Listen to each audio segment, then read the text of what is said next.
Have you ever wondered why shareholders of small microcap companies are so completely insane? I know you've thought about it, and today's your lucky day. That's exactly what I'm going to cover in this video. If you're new to this channel, my name is Mariusz Skonieczny. I run Microcap Explosions, a private membership website dedicated to microcap stocks which are ignored and underfollowed by the investment industry. I also wrote about 10 books on investing, one of which is available for a free download at microcapexplosions.com. Also, I created valueinvestinguniversity.com, which is a free resource to make you a more intelligent investor. Throughout the years of investing in small and microcap companies, it was always on my mind, why are so many shareholders that are involved in these companies, why are they so completely insane? I mean, they are so insane that it makes you question humanity. And recently, I did an interview with Colin Fisher, and I just want you to listen to this because I truly believe that those 2 minutes that I took from this interview are like legendary 2 minutes that have a lot of answers to these exact questions of why are small cap investors so completely insane. This is the interview that I did with Colin Fisher on Voxter. So if you didn't watch this, I suggest you listen to this interview because it's pretty good. But I'm just going to play you here a 2-minute piece from that interview that I took. So one of the ways I talk about shareholder bases and the companies they invest in.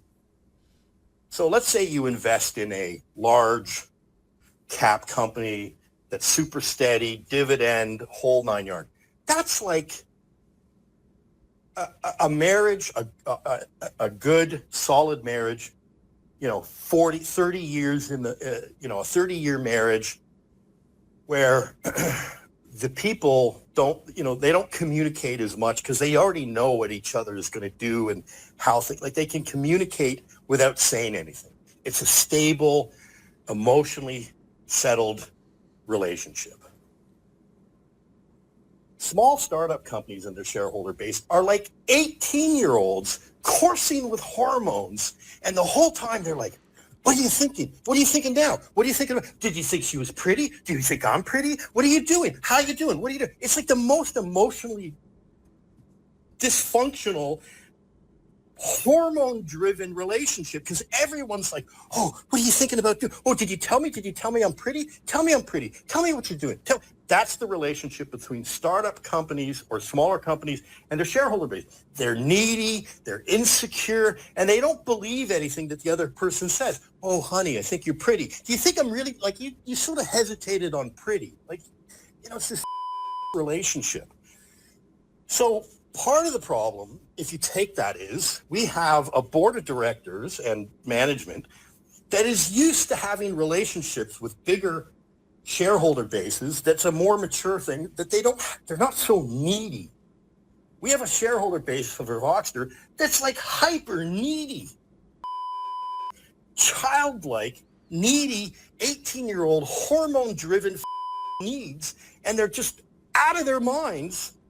So I seriously think that like those 2 minutes of Colin talking about the shareholder base of small cap companies is like the answer why these investors act the way they do. And because I am involved in so many small cap companies, I mean, that's what I like to do. I like to invest in small cap and micro cap companies because of the probability of mispricing and probability of me getting an information edge. I can see this behavior like on a daily basis. And for so many years and months, I've been thinking like, what's wrong with these people? Like, and this 2 minutes of Colin talking about it, I was able to relate to it so much because, as he said, the shareholder base of these small companies, they are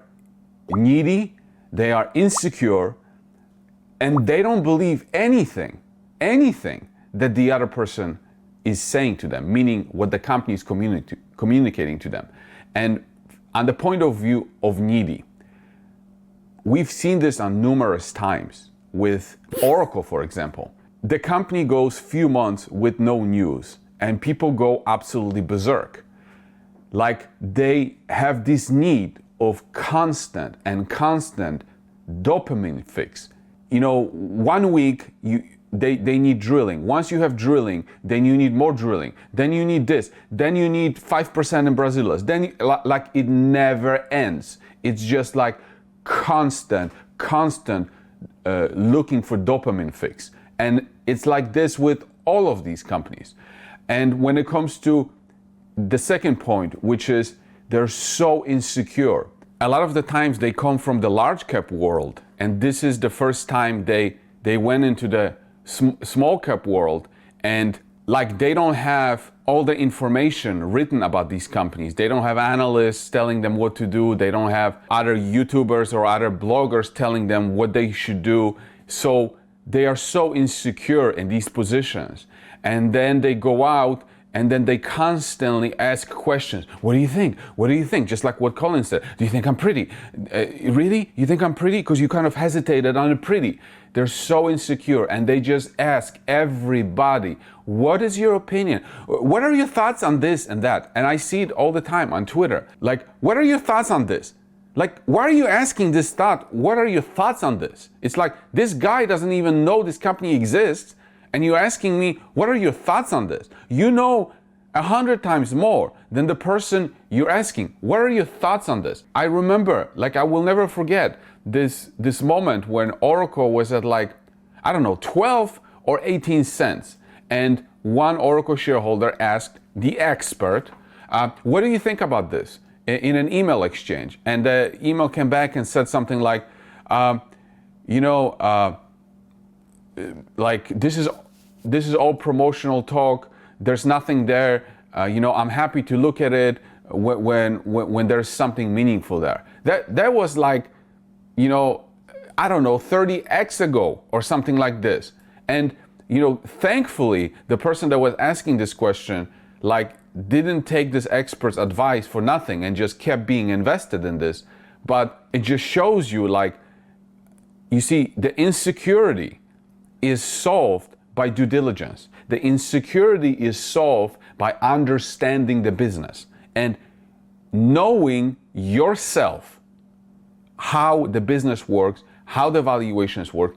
Due diligence, the work, that's what makes you secure. If you just, listen to me, look at my YouTube video and just buy the stock based on that, yeah, you're going to be insecure. And unfortunately, this is what the majority of small cap investors do. They don't do their work, so no wonder they're insecure. No wonder they're needy, because they don't understand what it is that they own. And when it comes to the third point, which Colin said, that they don't believe anything that comes out of the management's mouth. Like, if we have the example of like Voxter right now, it's like Voxter has been talking about what they're going to do right now, about, the appraisal, that they have the technology, now the AOL, this and that. Like the entire time, it was like a constant climb of worry. What if their technology is not good enough? Well, wouldn't the competitors have a better technology? If this was really needed, the competitors are already working on this, and la. And it's like, oh, the bigger companies, what makes you think that technology is better? What if this? Oh my goodness. It was like never ending. And now the same thing is like on the AOL. It's like attorney opinion letter. Oh, the insurance companies are going to fight it. No, this is never going to pass. No, this small company is never going to do this. What makes you think they're going to succeed? It's just like nonstop. The company keeps providing them with clues. They get a website for the AOL. They get URLs for the AOL. They talk about AOL. They have it in the investor presentations. They give you hints on the phone. They do this. Like a lot of investors are like, I don't believe it. It cannot happen. It cannot happen to me. It cannot happen to a small company like this. Like, they don't believe anything that's coming out of the management's words. Like, it's amazing. Now, contrast this to like, let's give an example of two companies, Apple and Tesla. So, and this is what Colin is talking about, is that the relationship between these big companies is like a long-term marriage. They don't have to communicate. The shareholder base doesn't feel insecure. They don't have to ask all the time. But imagine this with Apple. Do you have people asking like, does this Apple really work? Is it good for making phone calls? Am I going to get text because of it? And what if Samsung makes a phone? Is it going to make? How is this going to impact Apple? Or what if my brain starts communicating with through satellites to another brain? How is this going to impact Apple's phones? Like, they don't ask these kinds of questions. Now let's talk about Tesla, for example. Because Tesla, it's kind of like on the edge of a mature company, mature base, but it's really not, because it's still this growth. They haven't really made a profit and things like that. But think about the things that the shareholder base of Tesla believes. Like, they believe that the cars are going to drive themselves. Okay, that people are going to buy Teslas and they're going to use them for Uber, and they're going to be making extra money while sleeping, while the cars drive themselves through Uber and taking people from one place to another. They believe this stuff, okay? Then they believe that, I even saw a video of how this guy was talking about that he believes that Tesla itself is going to make the economies grow. Like, I kid you not. Tesla is going to make the whole world grow. That's the power of Elon Musk. Can you imagine the kind of imagination that those people would have if you put them into microcap space and they acted this way? Do you think they would ask so needy and so insecure? They would, like Gary says, if Gary from Voxter says that they're going to do AOL, they would be like, oh yeah, we're going to get 80% market share. Not only this, we're going to get more, because we're going to steal the market share from all the title companies, and we're going to grow the pie 10x. That's what they would say. There's no way they would be like, yeah, I don't believe anything that Gary's saying. I don't even know if they have the technology. You know what? Kamala Harris talking about appraisals on TV. She doesn't know what she's talking about. Anything she says is wrong. And how is that going to affect Voxter? What makes you think that Voxter is going to benefit from it? No way these people would think like that. They would be like, oh yeah, 10x, going to the moon. We're going to appraise all the properties in Mars, Pluto. Like, you see the difference? And now, before, of course, you click the subscribe button, notification button, and before you comment below, one other thing that I wanted to talk about with these smaller companies is part of the insecurity is that it makes people ask everybody and their brother for their opinion if they should be involved in particular company, whether it's Oracle, Voxter, or whatever. They ask everybody. They will even ask the management or executives of another company what they think about another company. Now, I can tell you this. It is not a good idea to ask the management of company A what they think about a company B or C or D that you have in your portfolio. It is usually not a good idea, unless, of course, you want to find out what is wrong with the company B, C, and D and why you shouldn't invest in them. Then you should ask company A what they think about these other companies. You will definitely get reasons why not to invest. And if you're looking for reasons why not to invest, I mean, it might be a good strategy, because you might be like, what are the other people thinking is negative about company B, C, and D? And then you decide if are those reasons good enough for me not to invest. But if you're looking for confirmation, definitely don't ask the executives of company A or investors of company A what they think about some other company that they have no knowledge of, B, C, and D, and vice versa. Don't ask the executives of company B what they think about a company A. You see, I've experienced this before, and I don't really ask company A what they think about company B, C, and D. I don't really ask, because I know better.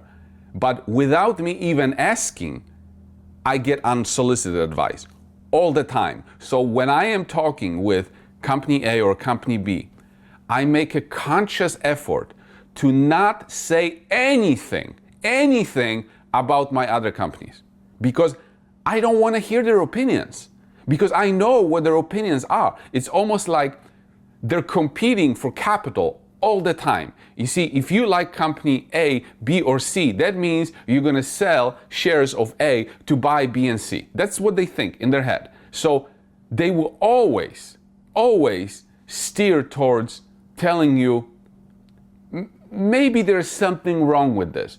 And there's something wrong with every company. But there's also something wrong with company A.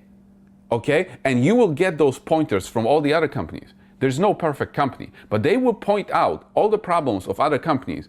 And then if you point out the problems in their companies, well, there's a perfect explanation for this, of course, from their point of view, right? So anyway, that's it for this video. I hope you enjoyed it. You know what to do. Subscribe, like, comment, and thanks for watching.